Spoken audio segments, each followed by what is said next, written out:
Plus de 1500 candidats affrontaient ce matin les épreuves du concours de CAFOP 2020. Dans cette édition, nous irons à San Pedro pour voir le déroulement de cet examen. Ce 4 juillet, les États-Unis d'Amérique ont célébré leur fête nationale, une commémoration qui se déroule cette année sur fond de manifestations et de pandémie de Covid-19. Bonsoir, bienvenue aux 19h sur RTI 2. On se rend à San Pedro où s'est tenu ce dimanche le concours du CAFOP 2020. 1976 candidats répartis dans 4 centres ont affronté les épreuves.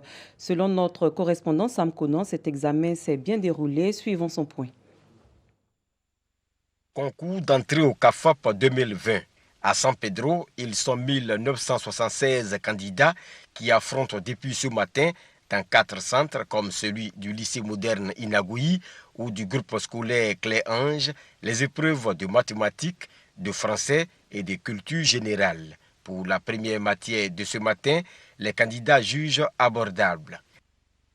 Nous venons de composer en mathématiques. En tout cas, c'était abordable. Les exercices étaient bons. En tout cas, il a bien trouvé les exercices, quoi. Donc, on laisse tout maintenant dans la main de Dieu. Vous direz cette année, il y a une particularité. Parce que les années précédentes, il y a de l'affluence et c'est à Abidjan, avec la délocalisation. Moi, tout va bien. Et puis les suivis sont aussi abordables. Moi, j'ai trouvé que vraiment c'est bien. Les autorités préfectorales ont sillonné quelques centres pour se faire une idée de l'organisation. Si tout se déroule bien dans l'ensemble, ici au centre du groupe scolaire Clé-Ange, 2 candidats ont été pris en flagrant délit de tricherie. Nous déplorons des cas de fraude.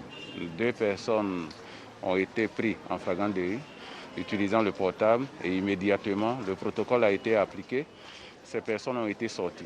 Nous avons besoin d'instituteurs probes, d'instituteurs qui apprennent pour pouvoir former de bonnes personnes demain pour le devenir du pays. Le concours d'entrée au CAFOP 2020 se déroule dans le respect des mesures barrières, comme le lavage des mains, le port du masque et la distanciation physique.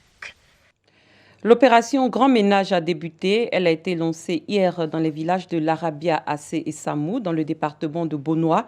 Était présent à cette cérémonie de lancement le ministre de l'Assainissement et de la Salubrité, Anne-Désiré Oloto, le ministre de la Santé et de l'Hygiène publique, Aka Ouele, et le directeur général de la RTI, Fosseni Dambélé. C'était l'occasion pour le ministre Anne-Désiré Oloto d'inviter les populations de ces localités à assainir le cadre de vie. Pagasorokoni. L'Arabia, village situé à environ 15 km du département de Bonois, dans la région du Sud Comoé. La ministre de l'Assainissement et de la Salubrité, Anne-Désiré Oloto, le ministre de la Santé et de l'Hygiène publique, Aka Ouele, et le directeur général de la RTI, Dambélé Fosseni, outils de salubrité en main, en plein nettoyage.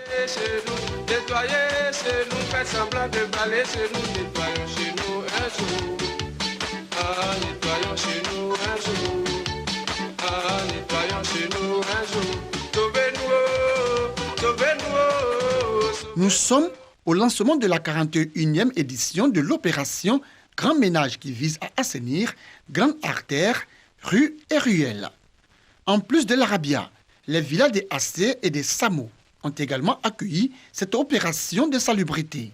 Occasion pour la ministre Anne-Désiré Oloto, le ministre Aka Ouele et le directeur général de la RTI d'exhorter les populations de ces 3 villages, mais aussi celles de la région du Sud Comoé, à assainir leur cadre de vie pour éviter les maladies liées à l'insalubrité, y compris la maladie à coronavirus, la Covid-19.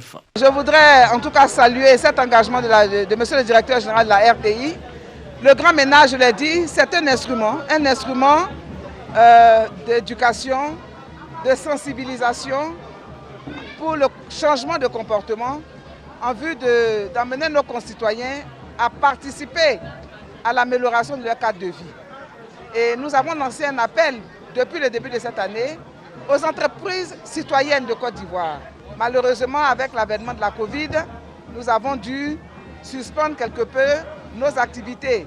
Nous reprenons aujourd'hui à l'initiative du directeur général de la RTI qui a offert également son engagement, l'implication de la RTI à donc cette bataille pour le changement de comportement. Il s'agit manifestement d'une opération qui est d'actualité à l'heure de la Covid-19 qui indique clairement que c'est la prévention qui est le premier moyen de lutter contre toutes les pandémies. Nous pensons que cette opération est bienvenue et c'est la raison pour laquelle nous sommes là en étant bénéficiaires en tant que président de la région pour le bonheur, pour le bien-être des populations. L'initiative du Grand Ménage est une excellente initiative du gouvernement de Côte d'Ivoire, initiative conduite par le ministère de l'Assainissement et de la Salubrité. Et je profite ici pour exprimer toute notre gratitude à Madame la ministre Anne Oloto.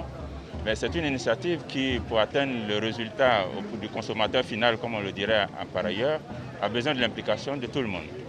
Des agents économiques, c'est-à-dire des individus, comme des entreprises et des associations. Et en tant qu'entreprise citoyenne, la RTI, qui est au quotidien avec les Ivoiriens, s'est engagée pour être un partenaire important, voire stratégique, pour accompagner le gouvernement, accompagner le ministère de l'Assainissement et de la Salubrité publique, pour que nous obtenions ensemble ce changement social, ce changement de comportement, qui est le facteur essentiel pour gagner cette lutte-là contre l'insalubrité. Autorités administratives, leaders religieux, chefs de village, notables, femmes et jeunes, heureux du message des ministres et du DG de la RTI, par ailleurs, fils de la région, s'engagent à rendre leur environnement salubre. En ce qui nous concerne, nous allons faire en sorte de passer à l'acte, c'est-à-dire sensibiliser les populations, de bien utiliser le matériel qui leur a été offert et que chacun puisse nettoyer devant sa cour afin que nous puissions avoir une ville, un pays propre. En entretenant la propreté dans notre village, en éloignant les poubelles, les ordures ménagères, nous allons faire en sorte que le village soit en bonne santé, que dans nos familles, dans nos villes, dans nos maisons, la maladie s'éloigne pour éviter que nous mettions encore la main dans la poche pour nous rendre dans les hôpitaux, dans les centres de santé, pour nous soigner. De nombreux dons composés de kits d'hygiène et de salubrité ont été offerts aux populations.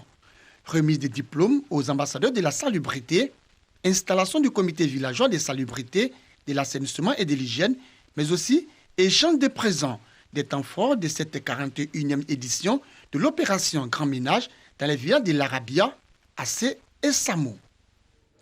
Le COSIM, Conseil supérieur des imams, des mosquées et affaires islamiques, s'est rendu hier aux côtés des familles sinistrées par les inondations de juin dernier à Niamey.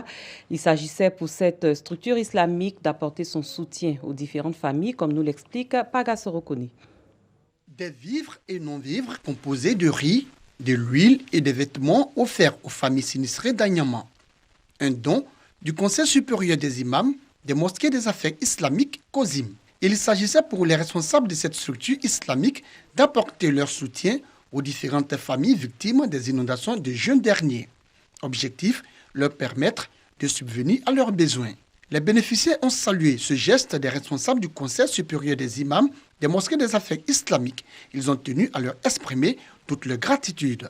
On se souvient que les fortes pluies du mois de juin dernier ont provoqué à Anyama, dans la banlieue nord d'Abidjan, un glissement de terrain qui a emporté un hameau d'une vingtaine de maisons, faisant plusieurs morts et des personnes ensevelies sous des tonnes de boue. Les membres de la mutuelle de développement des femmes du Kafing dans le département de Korogo ont vu leurs activités commerciales et agricoles réduites à cause de la pandémie à coronavirus. Pour soutenir ces femmes du monde rural, un important don de vivres et non-vivres de plusieurs tonnes a été fait. Un don du gouvernement pour soulager ces femmes rurales en cette période difficile de la Covid-19. Soro Corona.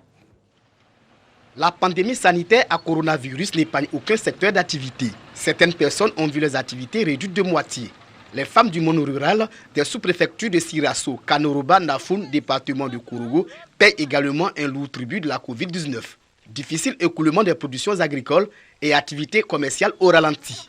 Pour permettre à ces femmes de retrouver un peu le sourire, les membres de la mutuelle de développement des femmes du Kafing ont reçu un don de vivres et de non-vivres du gouvernement. Don composé de riz, de pâtes alimentaires et d'huile. Un geste apprécié par les bénéficiaires. Pendant cette maladie à coronavirus, tout est bloqué. Rien ne marche.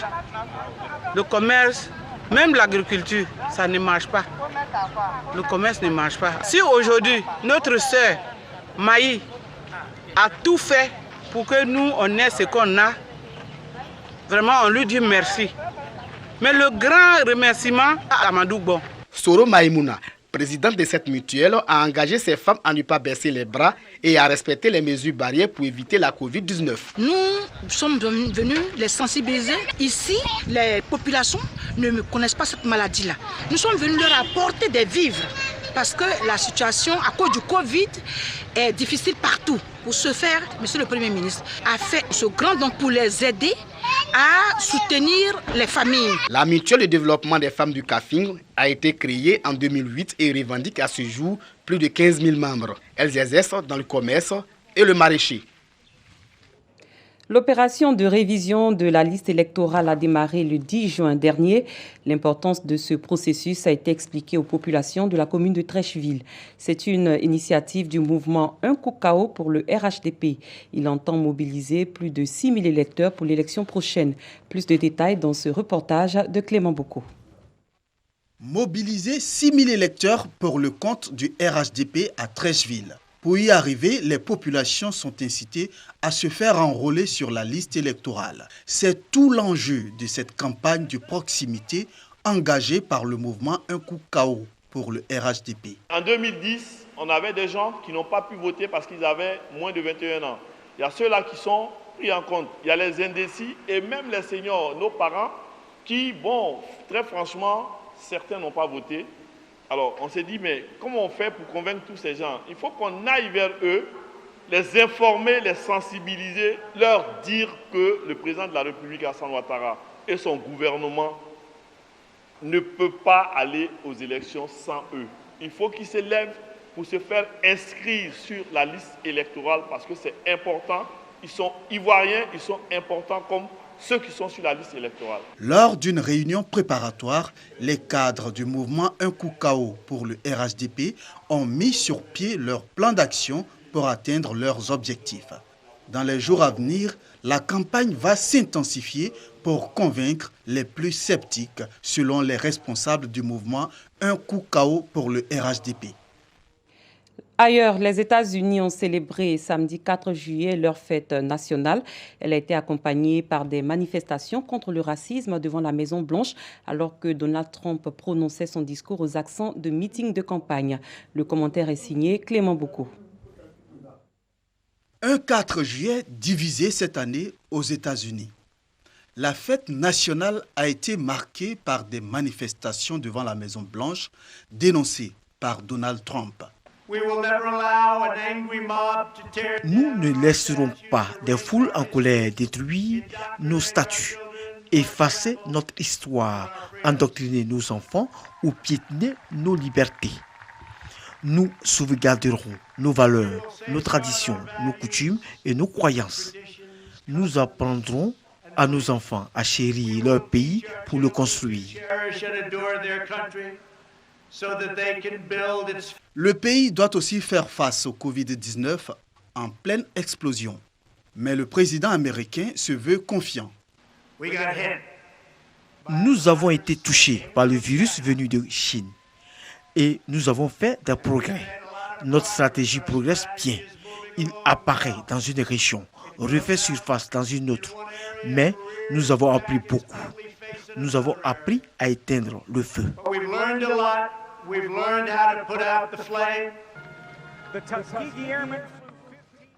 Ainsi prend fin cette édition. Merci de votre attention. Très bonne soirée. À très bientôt.